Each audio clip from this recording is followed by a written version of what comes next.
Hello and welcome to the wine review. I'm Ryan the Wine Guy. In this edition we are doing a wine. We are doing the Big Six Red Blend. I did the Zinfandel a few weeks ago. Enjoyed it enough. I gave it a 4 out of 5 stars. I just felt like it was lacking some complexity. I thought just had like an overly just unique taste, but not unique enough that I was overly excited about. It wasn't something I was really looking. Just didn't wow me. So now I'm doing the addition of the Red Blend, aged 3 months in whiskey bourbon barrels. The 2015, 15.1% alcohol. The Zinfandel, I believe, was 15.6. Both aged 3 months. I'm not going to read the back. It's the exact same thing on the Zinfandel. So go ahead and check out the Zinfandel. I will make a playlist for the Big Six wines because I have done now 2 of them. So I'll make a playlist for them. I will say, it's under 15. It's I think it ranges like $12 to $15. You may pay a couple of dollars more, a couple of dollars less, depending on where you get it from. But that's about it. Keep it so y'all can see it, and make sure that you all know it's red wine.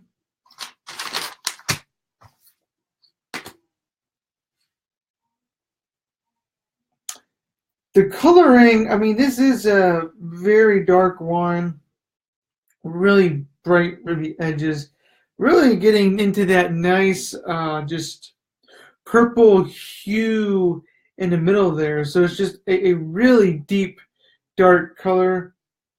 I am barely making out my hand through it. I can see my hand, but overall, especially when you pour enough of it in the glass, it's definitely on the darker side.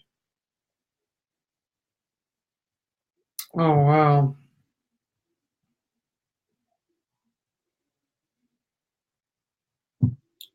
So kind of like the Zinfandel, I'm not smelling the alcohol as intense as I thought I would. But I am getting some spicy flavors on this that I didn't surprisingly get from the Zinfandel as much. I'm getting huge wood, huge like cigar box tobacco aromas. I'm getting like a dark cherry.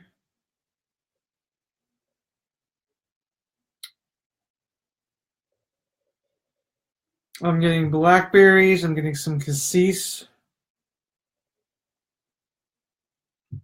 Getting vanilla.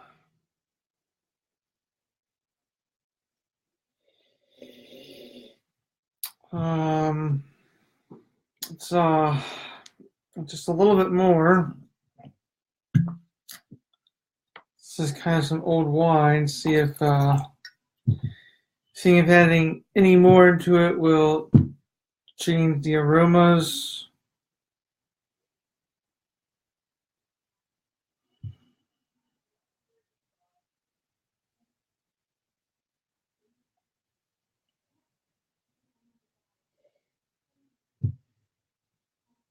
The aromas are there. Like I said, the alcohol isn't, so, which isn't too bad because I still enjoy that sort of mild spice components that I am getting on the nose. I'm also getting like baking spice components as well. Maybe some sort of allspice, some clove.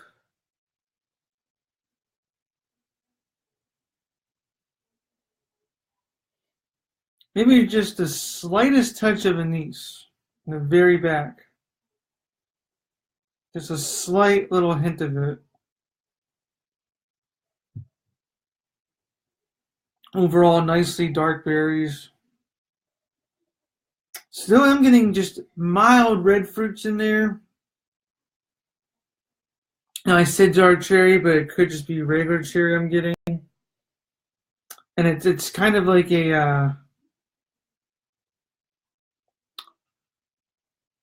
not necessarily like candy, but kind of like a like frozen berry type of smell.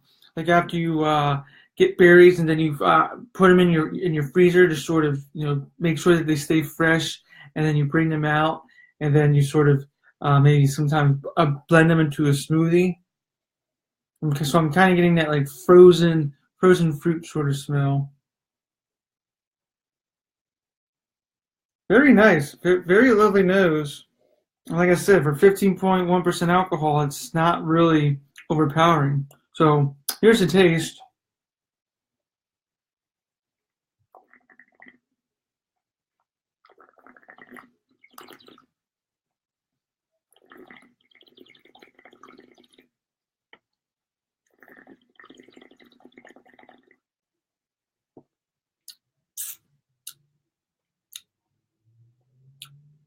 Wow, goes down surprisingly smooth.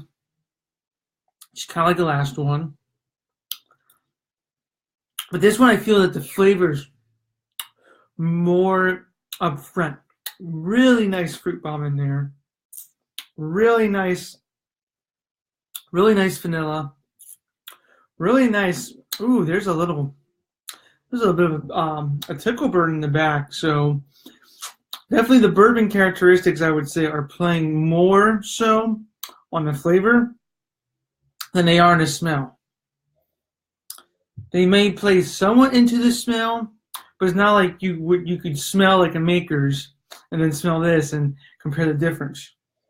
So I would say there's just an ever slight touch of spice in here, which now that I'm going back to after I've tasted it, I'm kind of smelling a little bit of a bourbony spice, which is probably that's what I'm getting.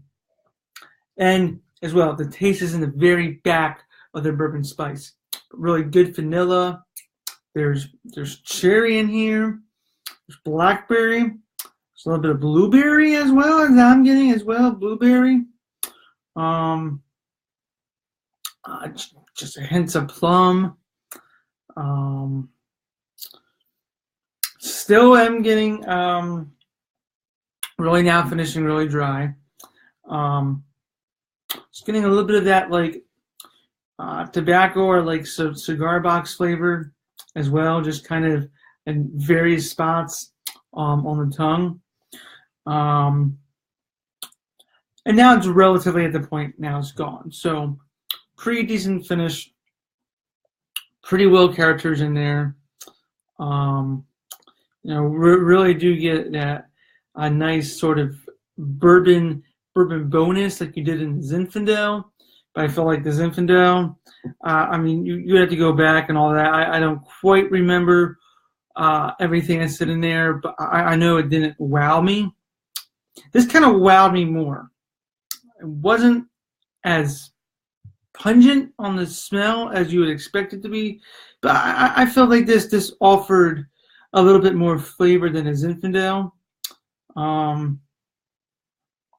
think I felt the Zinfandel maybe was just too dry in the upfront and didn't offer as much bourbon as I would like it to. But this is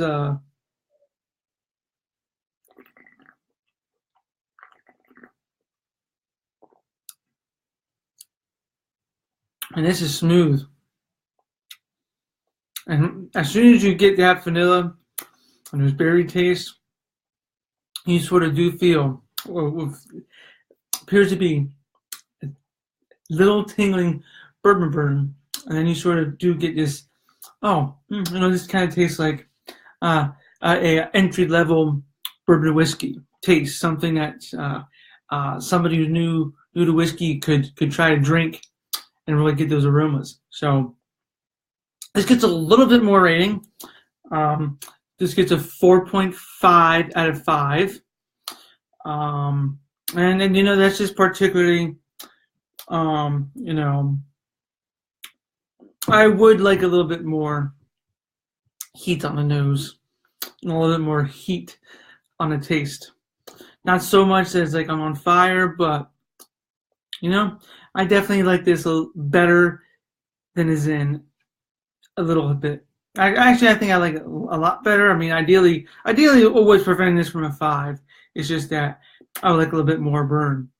Other than that, this is good. It's I'm giving it a 4.5 out of 5, and I have a couple of days from now. It's going to be Thanksgiving, so I have a couple wines lined out that I would like to do. I just haven't decided which one to do with turkey. I've got a couple reds to choose from, or a couple whites to choose from. So, but I will be doing a review later on Thanksgiving night about what I had with my dinner, a Thanksgiving dinner. So, look forward to that. I'll see you all in a couple of days, and until next time, cheers.